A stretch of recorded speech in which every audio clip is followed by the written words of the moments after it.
সময় সময় আমাদের জীবনে যে কতটা মূল্যবান একটা জিনিস।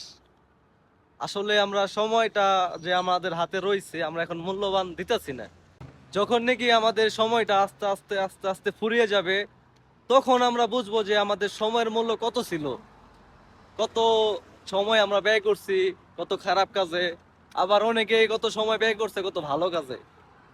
তো এই যে সূর্যটা দেখলেন, এ কিন্তু সকালবেলা আসলে মনে করেন পূর্ব দিক থেকে সূর্যটা শুরু করছে।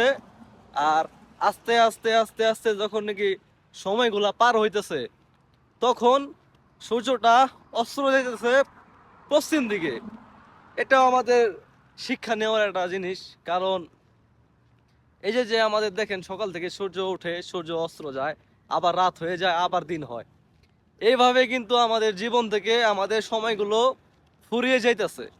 আর আসল কথা হইলো, যদি আমাদের সময়টা আমরা যদি ভালো কাজে না লাগাই, তাহলে ভাই আমাদের শেষের সময় দিকে মনে করেন যে পস্তাইতে হইব, ভাবতে হইব যে আমরা আমাদের হাতে সময় ছিল, আমরা কত খারাপ কাজ করছি।